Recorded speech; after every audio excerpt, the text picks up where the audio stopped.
I am delighted to welcome you all to this press briefing as we rub minds together on the activities of our newest and all-important agency, the Lagos State Parking Authority, which we will call LASPA. Lagosians may recall a post that recently circulated on social media stating that LASPA issued a letter signed by its general manager levying a Lekki-based company a total sum of 290,000 naira for the parking lot outside their premises. As it is usually the case, especially in the political season, political jobbers and people with limited knowledge on the constitutional mandate of LASPA have tried tirelessly to exaggerate the issues by playing to the gallery.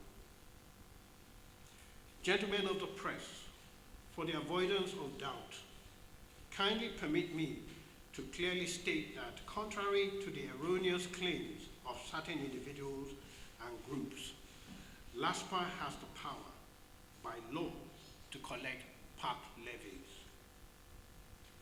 At this point, gentlemen of the press, for the purpose of emphasis, let me highlight a few of the mandates of LASPA with a view to further enhancing the understanding of members of the public. LASPA was created to find lasting solutions to the issues of indiscriminate and illegal parking across the state. This will aid prompt reduction of traffic gridlock experienced by everyone. I think at this point it's important for me to highlight the fact that congestion is a major factor in Lagos. And part of the solution that we're bringing to solve congestion in Lagos is to see how we can regulate parking, because you would all agree with me that indiscriminate parking eats into the capacity of the network of Lagos State. And oftentimes you find out that people park indiscriminately, they leave their cars when it breaks down, and it's important that we clear that as quickly as possible, because Lagos is very compact and just one impediment can lead to over 30 minutes of delay. And so it's important that this institution regulates parking, ensure that things are done properly, and then to restore order to our network. And that's why it's important that we understand the mandate of LASPA. They've been created by law. They're not doing it illegitimately. It's a law that has established that agency, and so people need to recognize and respect the responsibility that's been given to them. LASPA was created to find lasting solutions, which I have said. The agency was also established, among others, to promote parking policies tailored to suit the peculiarity of the state in line with modern international standards towards achieving a smart city. LASPA is empowered to remove all impediments arising from indiscriminate parking on carriageways, thereby increasing the carriageway capacity on the roads, improving the flow of traffic, and reducing travel time. Very important. First on our mandate is to improve the parking culture. We also believe that the establishment of the authority enables employment opportunities for the youth. And in doing so, it is expected that revenue generation will come naturally. So it's important that their first responsibility is to tackle congestion. And by doing that, revenue would follow. They were not set up for revenue generation. They were set up for a particular problem, to solve that problem. And it's important that the members of the public understand that. It is noteworthy to express that LASPA is a one-stop authority providing solutions to parking challenges across the state.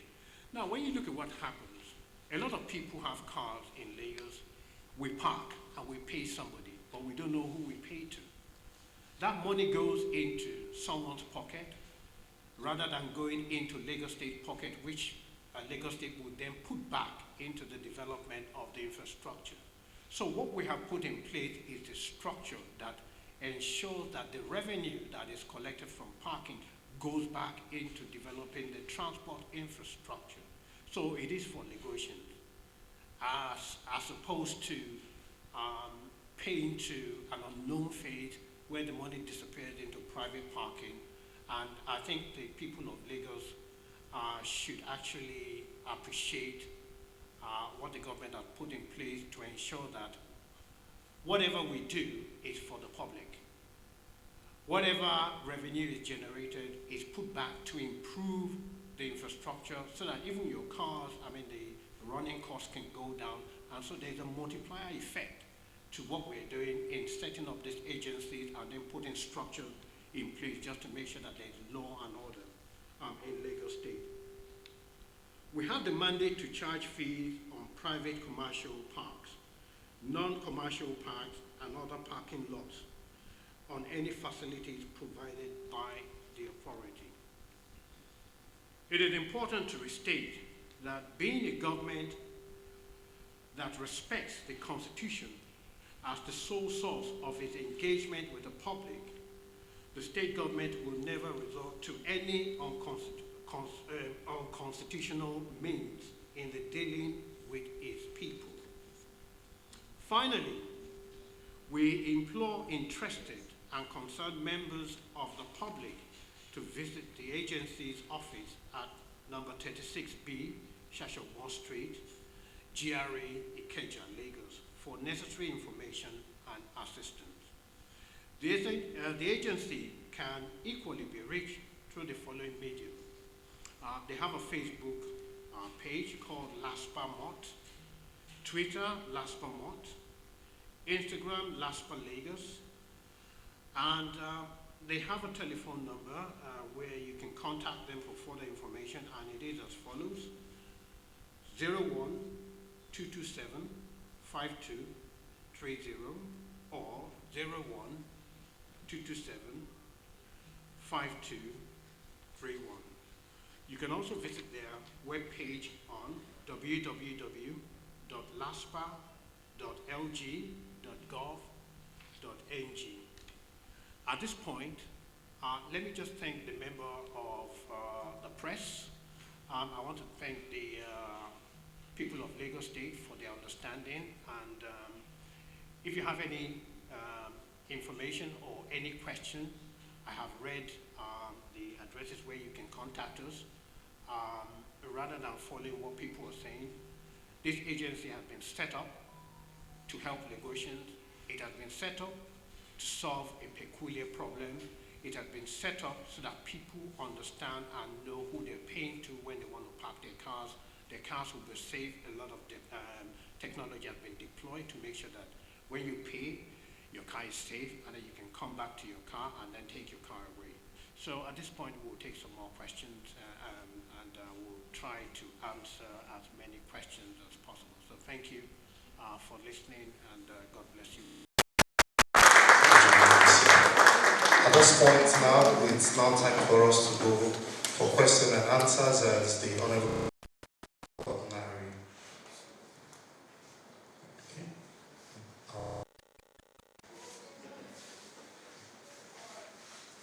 So please introduce your name.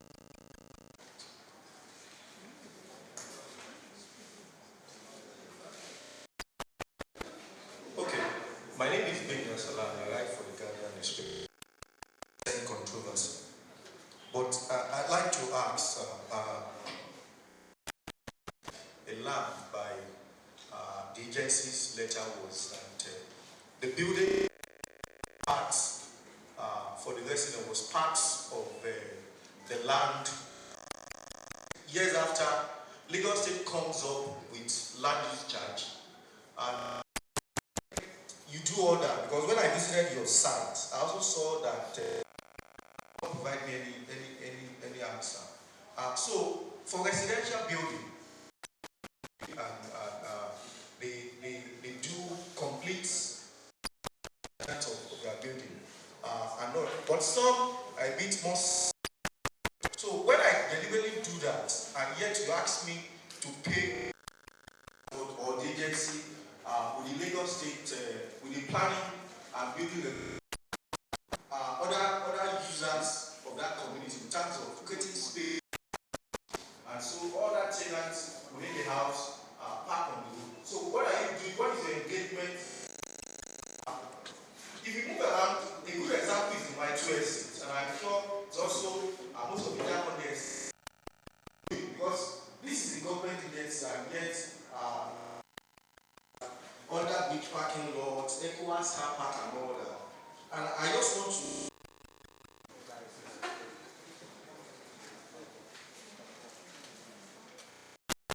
to the road in order to observe, in order to worship.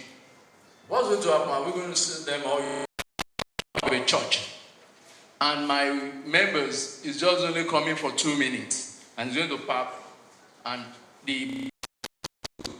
most of these religious houses in the state.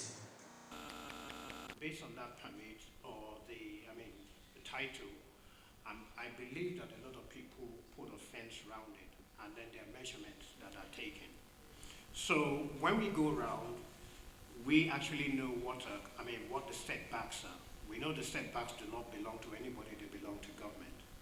And so if, for example, you build a supermarket, the supermarket would have the space that is allocated to it, and then the supermarket would have a fence around it. Now, the distance between the fence, because we believe that that fence is put, they put it at the limit, and the distance between that fence and the drainage, which we know is not allocated to anybody, is actually the setback. It's important that we understand the definition of a setback.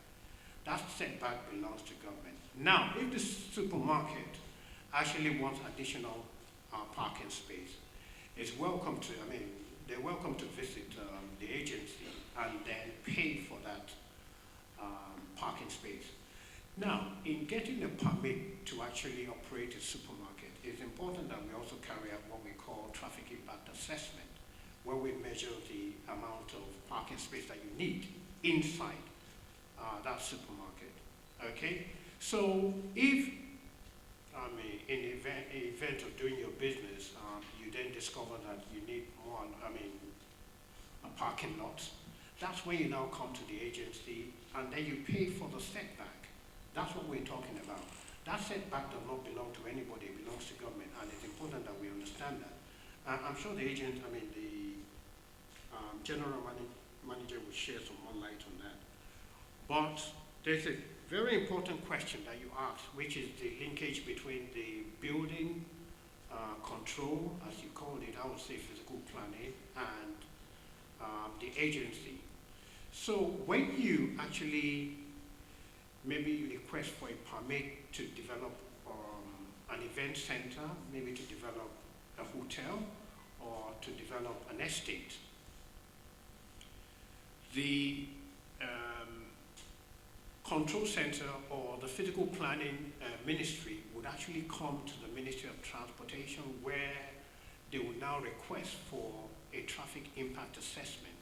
And that's where we make an assessment as to how many parking spaces that is required, and that has to be built into whatever you're seeking permit for. So that is already incorporated into what you need your permit for. Now, in the event of wanting additional parking space, that's where the agency now comes into play.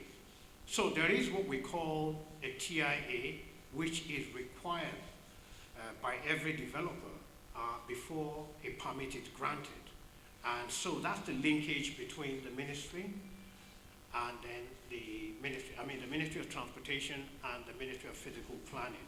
So it's a requirement, there is a link there, and then any additional information, maybe any additional parking, which comes as a mitigation, etc., is what the agency would deal with.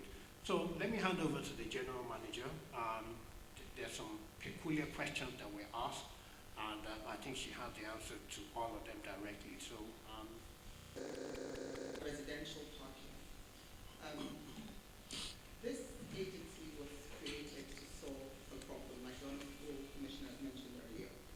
Most Lagosians don't have residential parking.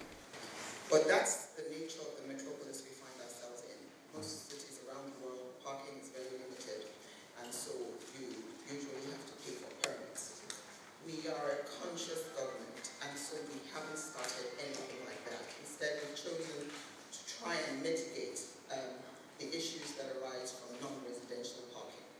However, Lagos is going to get to the point where, as a developer or a builder, when you build a house, you have to think of parking first. Because what happens is you have a lot of structures, 10 flats, 6 flats, 8 flats. Each flat probably has one space to park. Your average family in Lagos has 2 vehicles. So if you're building 10 flats, you really should accommodate for 24 cars, and they don't. And this is wear and tear on our roads. Government will spend an average of about 200 to almost ₦1 billion fixing some roads. And all from the left to the right, cars are parked there by residents because there's no parking in their compounds. I think that's not just unfair to the government, it's also unfair to the residents of the state. Because people are making money at the detriment of the livelihoods of other people. Because if I'm going to go out, then that means I'm stuck in traffic. I have to wait somebody up to get out to move my vehicle. That's the first thing. The other thing, the Commissioner has also spoken about that, is the TIAs. When we started, we made a conscious effort to meet with a lot of bodies. I know recently we met with the Association of Venue Owners. And it was a productive meeting, but we also had to call them out. You cannot charge 2 million, 3 million, up to 4 million for a venue, and there's no parking. In Lagos today, there are some event centers that have 10 cars, 20 cars parking, and you have seated venues for 1,000 people, 500 people. We feel as a government that that's very unfair, because the day you have that event there, that whole area is on lockdown. People can't get in, can't get out, you have to project an hour or two to get around. These are some of the reasons why the government decided something needed to be done about that. We also spoke to CAN, and I believe to the Pentecostal Association, and also to the Muslim Association as well, to let them know that something must be done, that change is required. Myself, most of us sitting here can testify that on Sundays when we want to go out, you have to spend about an hour if there's a mega church somewhere in your area. The government can't just fold its arms and let this happen continually. Something needs to be done. You want to build a mega church, you provide mega parking. It's that simple. So like we mentioned to some of the venue owners, you will look for land close to where your event center is, and you'll have to get those cars off the road. We are in a capitalist society, but you cannot make money to the detriment of the government and its people. And I think that's the first thing we need to establish here. He also spoke about LBIC and LSDPC using some space to put up structures. The influx of the number of people that comes into Lagos is tremendous. As a responsive government, we have to do something about it. I'm not speaking for LBIC or LSDPC, but as a Lagosian, the government is being proactive to take steps to meet the housing need. It also means that in doing that, people also have to play their role. And how do we do that? You want to get somewhere, what are my parking needs? You make sure you can meet those parking needs before you actually start developing your property. So these, amongst other things, are the reasons why we've been set up. The gentleman of the press there spoke about our website and the list of car parks there. That list is just for information. So if you click on our website, say for instance, I'm going to Idumota. What is the closest car park to Idumota? We have it there. You can say, okay, so how do I project my time and my journey? It's for informative purposes. Of course, as people start to pay for their permits, those two will be posted up there for commercial car parks. But these are some of the things we're trying to achieve. It's very important that we stress that parking isn't new in Lagos, and Commissioner said that earlier. People pay for parking. You and I pay, the area boys, whoever. We get somewhere, it's 500 naira, it's 1,000 naira. Some places what the government is saying, let this money go back into the system and create infrastructure. We will also create employment. I can't stress this enough. When you meet some of these area boys, some of them which are very well educated will tell you that they just want to feed their families. So if the government is saying we are creating employment, dignified employment, where people can take home a daily wage to their families, and at the same time we're solving a much needed issue to be solved, I really don't see what the problem is. So it's creating employment, it's bringing value to the industry, and then we expect that revenue will come naturally. So it's not created solely just to make money, we're solving a problem. Thank you. General Manager, Lagos State Parking Authority, Mrs. Adebisi Adelamu. We'll take another question. Some of the things I want to point out is you get a park, and most of these places are private properties. People bill. Then there's also the issue of people you're going to employ. We're not intending to take away the commercial car park operations from the people that actually run them. What we're saying is, Lagos at the moment, if I wake up and say I have a plot of land and I want to use it for a car park, that's it. There needs to be regulation. We're telling them to come and register. Let's have you on a database. So if something happens there, we know who owns this place. We know who runs this business. We know you're paying your taxes to LIRS. We know you're a law-abiding business. That's what we're saying. We're not trying to take control of any private commercial park. No, that's far from it, because we've also heard a lot of that. Nobody's trying to do that. But the state is saying that you need to register and get your operational license. So we know it's a commercial business. And even if it's a non-commercial business, so you have a car park for your building, yes, we still need to have you on our database. It's important we do that. Lagos, we say mega city. And to be a mega city, there are certain things that need to be in place. We want to copy the likes of the New Yorks, London.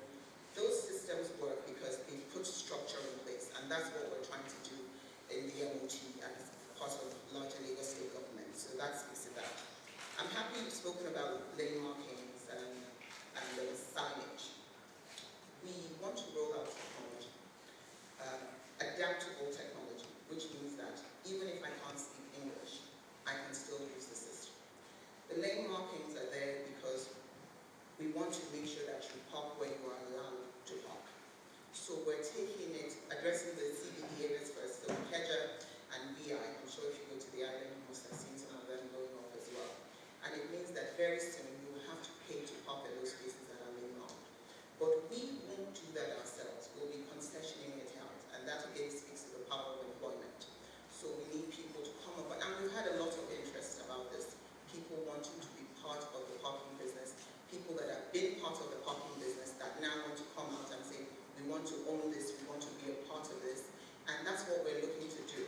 We're also encouraging people to build car parks. You know, we have the Butero area of Lagos Island, which is critical. We have people that want to build there. We have the landmark area, which again is a major issue. There are people that want to build car parks there, and we want to encourage that so that we're solving a problem. We're creating employment as well. And naturally, like we said, the revenue will come in from that. The pilot for the technology will be in phases.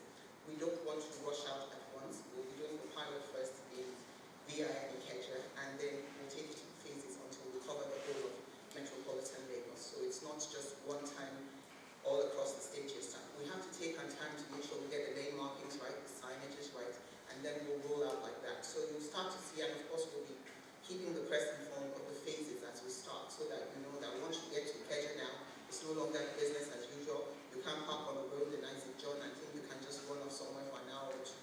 There are consequences to some of these things, because I can tell you that if you park on Isaac John for 5 minutes, that's backlog of about 20 minutes or 30 minutes, just because of that 2-3 minute stop you've made.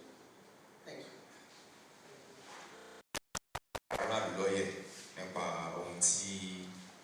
Iléeṣẹ́ yìí ṣe ẹnìkan fi àtẹ̀jíṣẹ́ kan ránṣẹ́ sí mi ní ọ̀sẹ̀ tó kọjá. By law, the local governments are stakeholders with us. They also get share of whatever revenues accrue to us. So we are partners in this.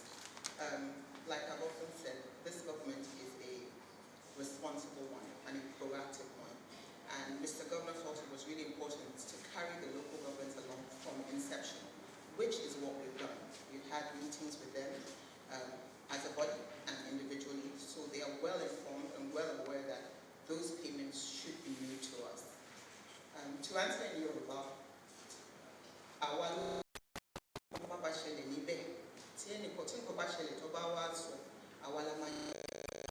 government incident and so I don't know particular.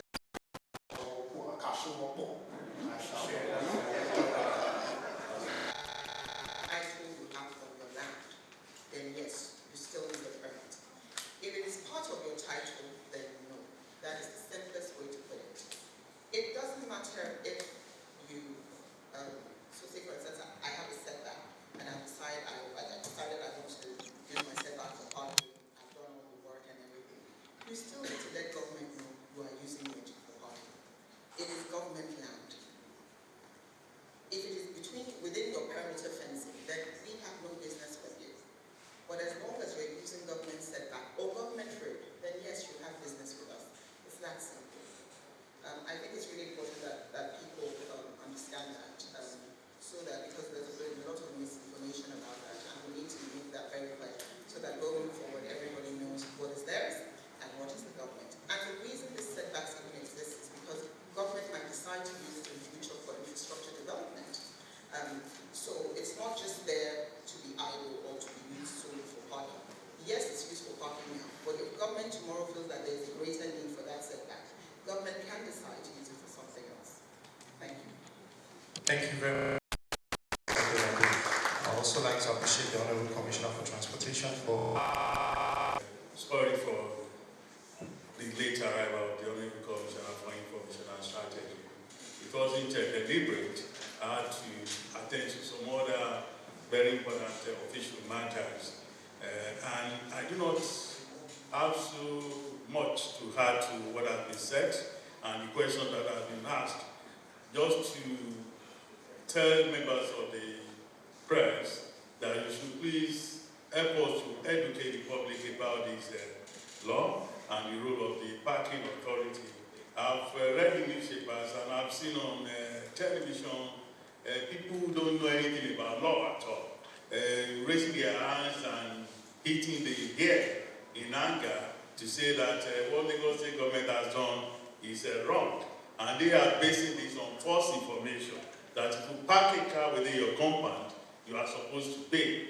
I think this is the fallacy of the year. It's not true, and it's an attempt to malign the government by mischievous people.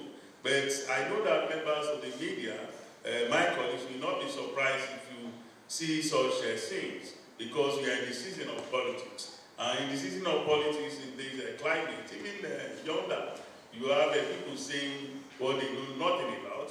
And when it comes to this kind of matter, everybody claims to be an expert, everybody is a lawyer.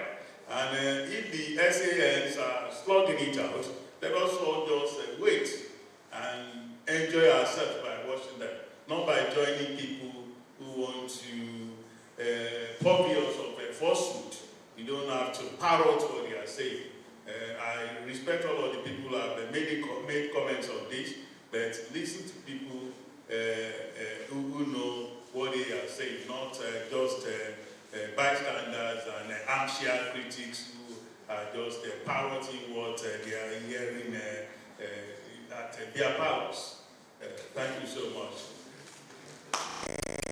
Special Assistant to Mr. Governor of Media, Mr. Jibril Gawan. Thank you for also joining us.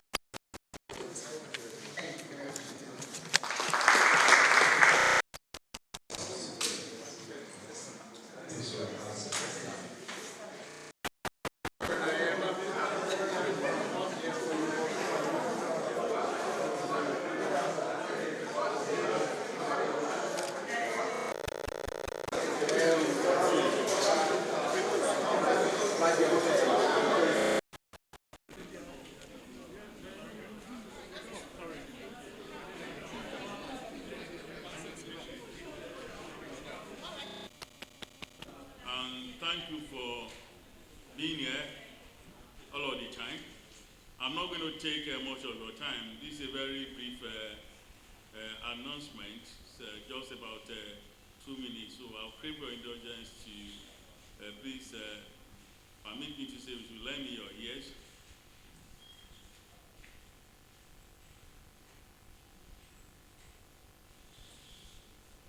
Just to tell you that the governor, Mr. Baide Olushola Sanwo-Olu, has approved the appointment of Engineer Motayo Bangoshe Martins as Commissioner for Fiscal Planning and Urban Development.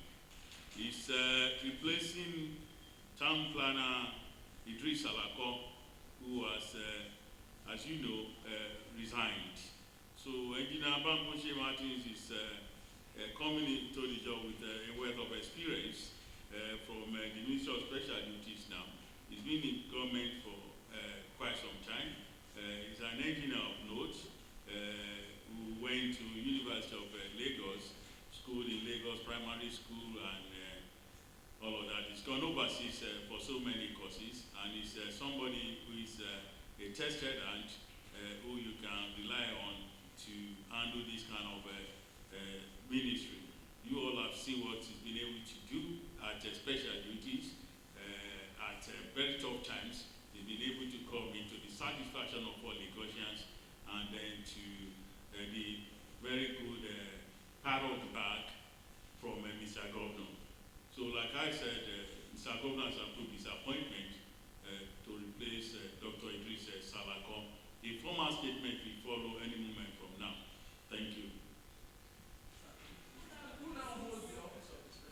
That is why I'm saying a special announcement will come, a press statement will come.